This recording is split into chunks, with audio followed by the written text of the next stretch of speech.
Hello, welcome to Southern Girl in the City.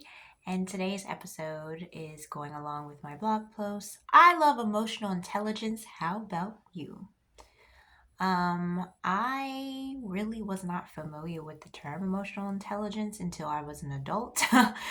And it is something that I realized that probably from a young age I had pretty somewhat decent emotional intelligence.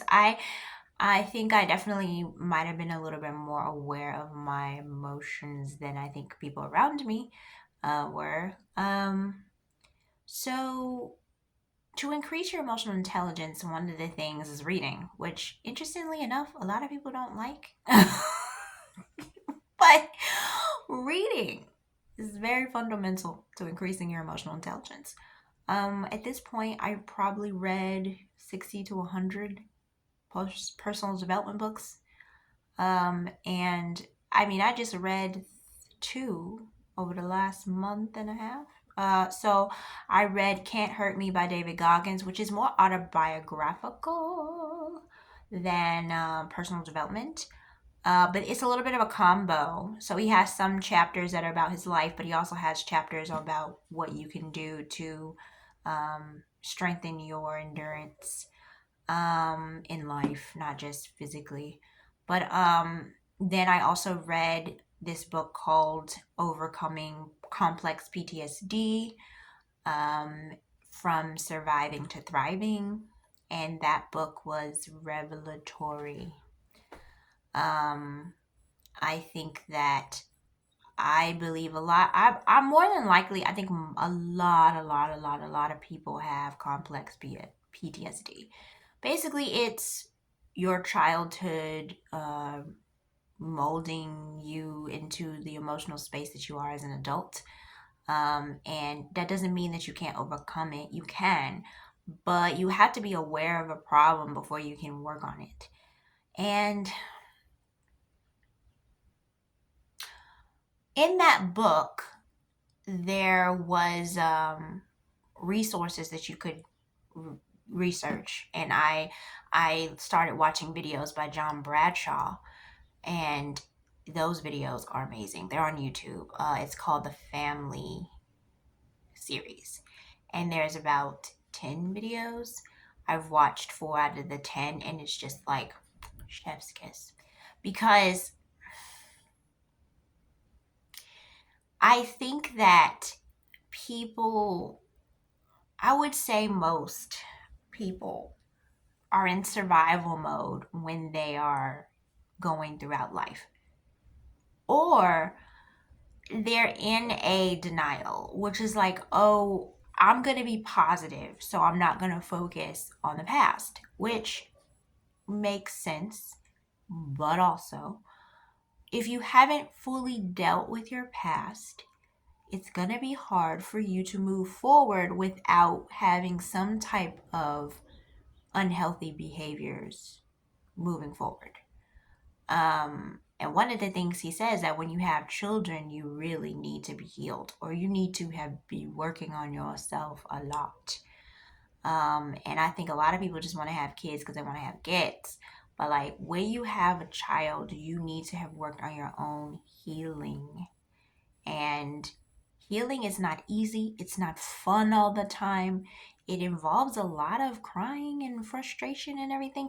But the funny thing is when you can feel sorrow and you can feel your feelings, you will come on the other side and you can feel happiness and you can feel joy. But you can't pretend to have happiness and joy if you haven't dealt with your other stuff. And so emotional intelligence really gives you an opportunity to think about what things did I learn that in childhood that helped me? What things did I learn in childhood that did not help me? And what can I do as an adult to work on those things? And also, by doing that work, you can be more empathetic to other people. In a way that I don't think you can if you haven't done inner work. I think that inner work is sometimes made to. I think some people think, oh, you're overthinking or you're overdoing things when you're trying to do inner work. And it's like, no, you need to do inner work. Everybody needs to do inner work. And I think it's funny because a lot of society is always saying, well, why are people doing these things? Why are they killing? Why are they stealing? Why are they being awful to other humans? And I'm like, well, some of it is because it was set up that way, but some of it is because a lot of people have trauma that they haven't dealt with, and because they haven't dealt with their trauma, it causes them to act out. And some people are more extreme than others. But I mean, how many times have you seen adults act like kids when they're in the grocery store? I've seen it many times. They have tantrums just like 5 and 6 year olds. But that's the thing about this series that John Bradshaw did. He's actually not alive anymore. But he was saying that basically, when you haven't done inner work and you're the mom and the dad, you're a 120-pound 5 year old and a 180-pound dad who is actually functioning like another 5 year old. And these two people are raising a 4 year old. And you're not really in tune with your authentic self. And I don't know how. No, it's not true. I've met quite a few people at this point who are in my friend circle who have done inner work. I just think a lot of the times it's dismissed as just, well, don't worry about all that. Just just just keep living and things will just improve. And it's like, dude, you got to do some work. Do some work, okay? Doing the work means reading the books, informing yourself, um, taking action in said books. I'm also now reading a book called it's about happiness. Happiness Returns, and it is interesting. It's a shorter book, but it has exercises on how to be happier. And I think now that book can resonate with me more because before I still had a lot of stuff to work through, and I'm still trying to work through. Um, for me,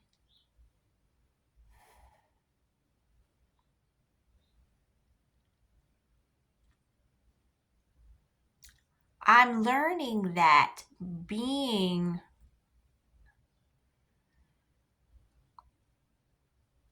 going outside of the box or the status quo is really difficult. And I still feel a lot of guilt when I do it. Like being a person who is older, who, is in between jobs, or who is also, like trying to pursue a career that most people think is crazy. Um, leaving jobs when I feel like the environment is not a healthy environment for the children. And for a lot of people, that doesn't make any sense because they're like, well, you need a paycheck.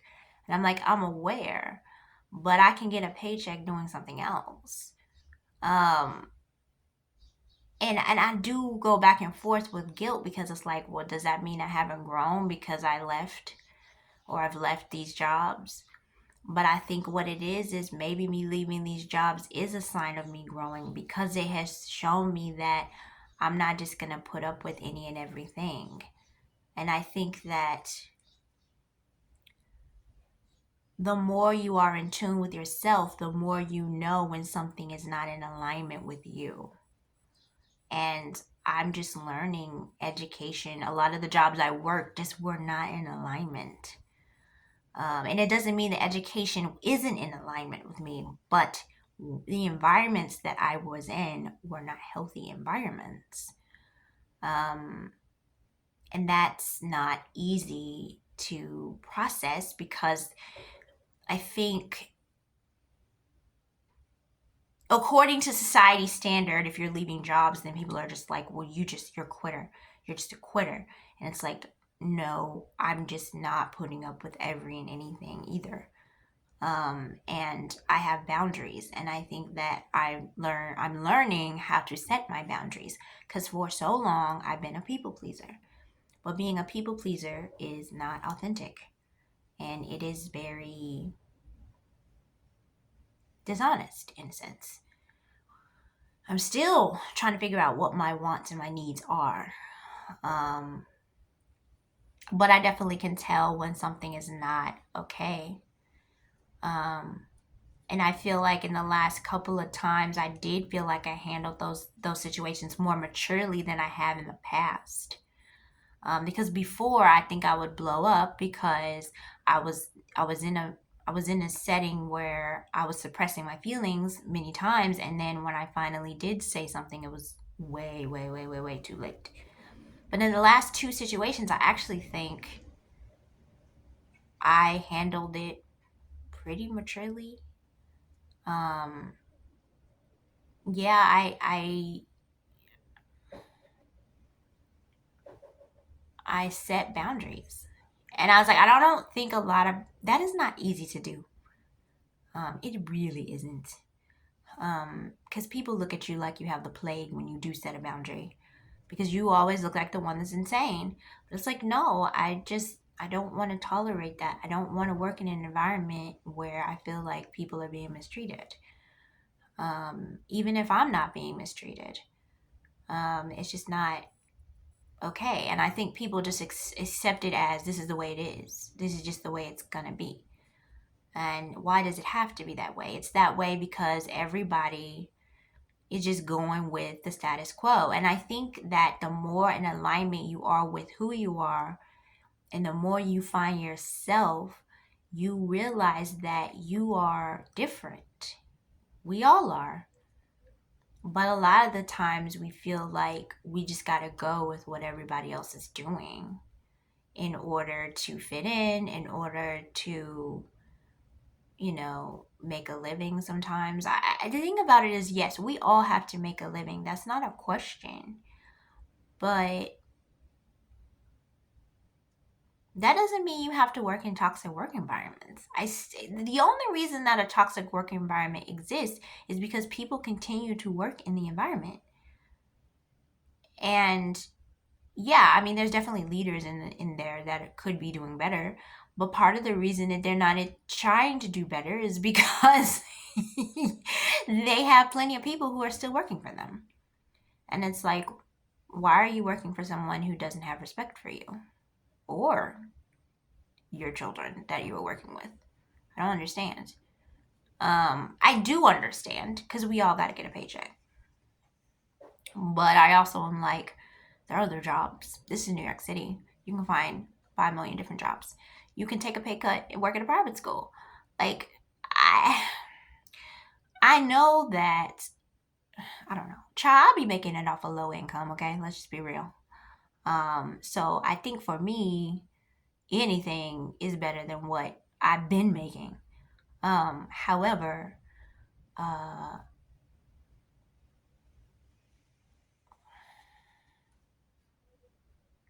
I don't know. I just think that if everybody would do, and that basically this is what John Bradshaw is saying in his series, if everyone would do the inner work, we probably wouldn't have so many issues in the world.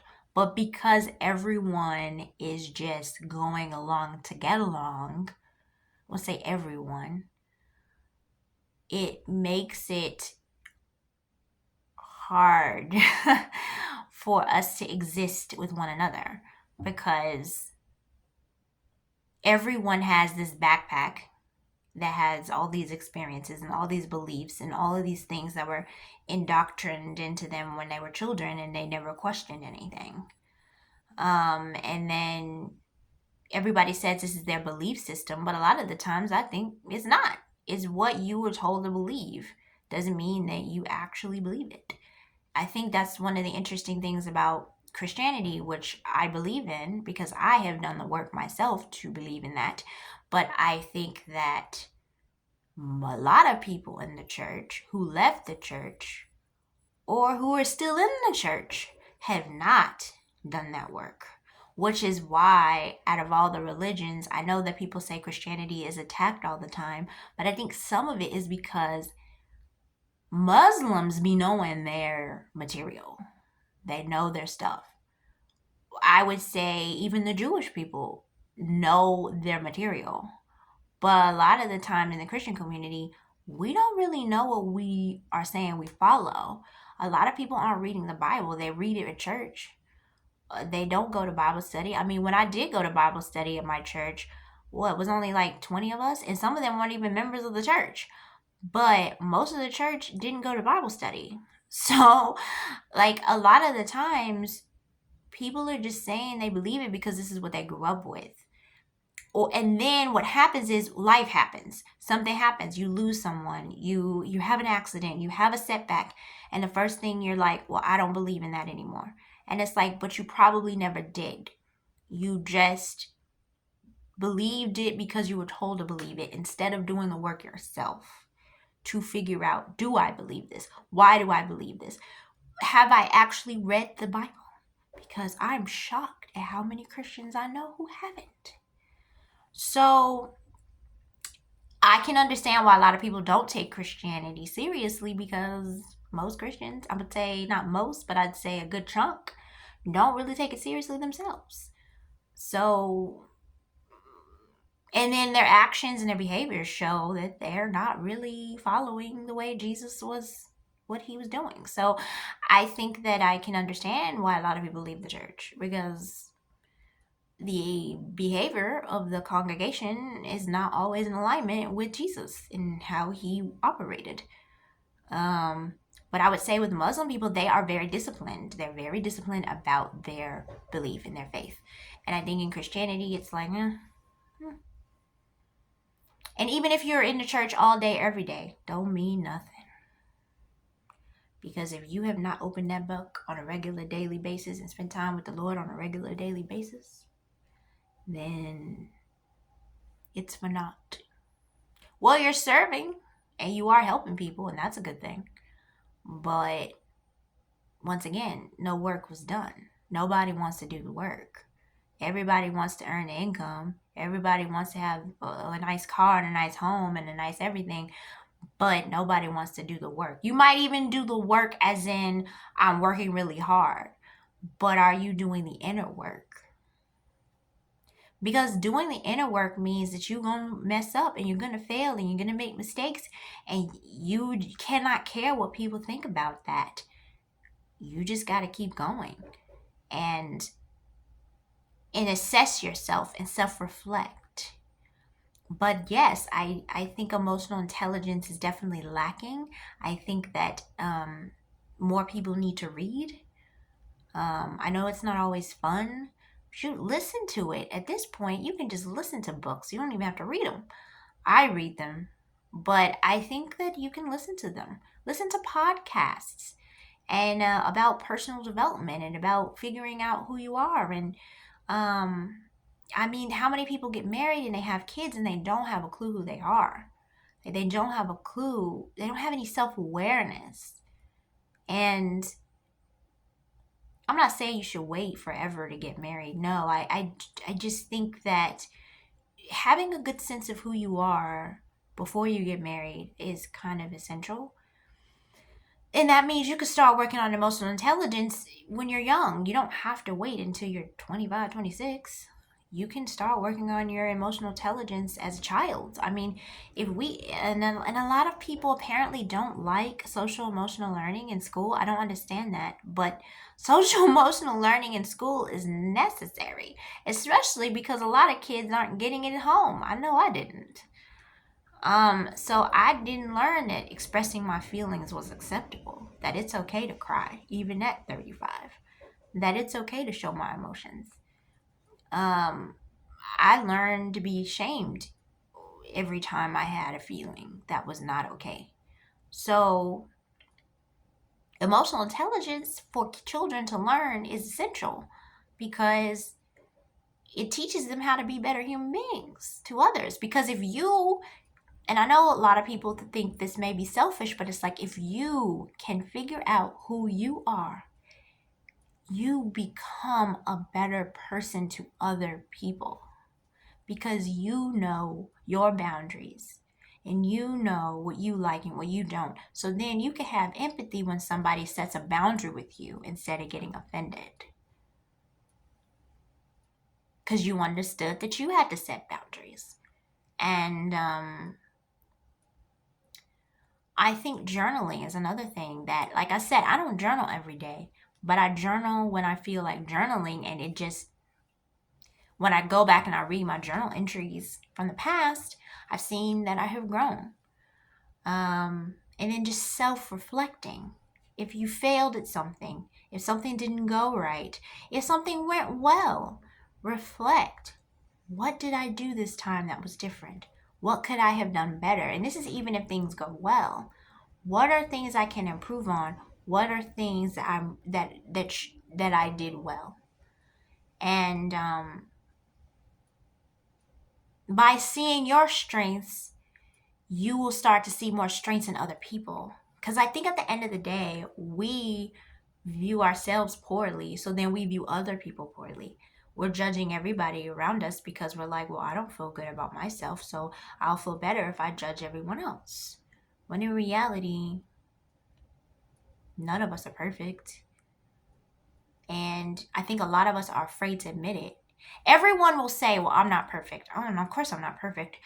But how many of us will admit that statement? Like, I don't mean like just say it, but I mean admit when we fail, admit when something goes wrong. Because a lot of the times we don't. I think that there's a lot of shame attached to failing. But failing is a part of becoming great. And that's one of the things I learned in Can't Hurt Me is that David Goggins went through a lot of hell, but he came out on the other side every time. And that is what life is about. It is about failing a lot before you can get to bigger things.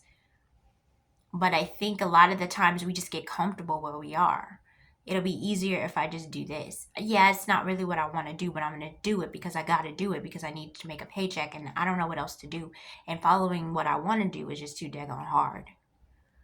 And I don't want to risk failure. So, yeah. Emotional intelligence is a beautiful thing. If you can become emotionally intelligent, it will change your life and the lives of people around you. So, I love emotional intelligence. How about you? I try to surround myself with people who have high emotional intelligence. It's not about, for me, I'd rather be in a room full of people who are emotionally intelligent than are people who have more money than God. And hey, maybe some of those people who have more money than God are emotionally intelligent. Doesn't mean they aren't. But it's not about how much everyone has. It's about how much work have you done on yourself to become a better person. Because I tell you, if you've done work, you become a better listener and you can hold space for people when they're having difficulties. Because a lot of the times people have trauma, like, death, and people say a lot of dumb things because they don't know what to say. Because at the end of the day, you don't know how to hold space when someone's having a difficult time. A lot of the times when people have lost someone, they just need someone to listen. They just need someone to listen. And that means sitting there and listening to a difficult thing. That doesn't mean that you have to respond. Sometimes you just need to listen. And I don't think a lot of us are very good at that. So, listen. That's all they need. I have to remind myself of that because I do feel sometimes kind of awkward, like reaching out to people when they've lost someone, just because I know that they're probably being bombarded by a lot of people. But yeah, people don't know how to hold space. But the thing is because if you do the inner work, then you can hold space for others. And I think that developing emotional intelligence and finding a sense of self gets a bad rap for being selfish, but it makes you better. I think Shirley Ralph told the guy that's on the show Abbott Elementary, she told him because he was saying that she has such a beautiful light about her and she's such a positive person and a nice person to be around. And she said, because I love myself. It's like when you really truly love who you are, you will be a bright light to other people. You don't have to put on a facade. You don't have to pretend. Just be you. And that is enough. But a lot of us feel like we are not enough. So we feel like we have to put on a mask. We feel like we have to put on a pseudo self in order to fit in.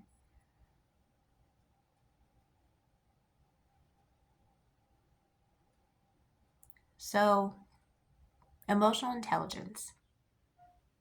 Self reflect on the regular, journal, read, read, read, read. Books. Like, or listen to books. Okay, if you don't want to read, just listen to a podcast, listen to some books. Okay, inundate yourself with something that's helpful to you becoming a better human. Because I think if we all just did inner work, if everybody would just do inner work, they would raise kids who do inner work, who raise kids who do inner work. And in tune, everyone would be more happier. But I think it's so many people are trying to pretend to be happy and to pretend to be a certain way when in reality, they're not. And if people would just be honest and be vulnerable, then I think we could show up more for each other. But anyway, this has been Southern Girl in the City, and I hope you guys have a lovely, emotionally intelligent day. Bye.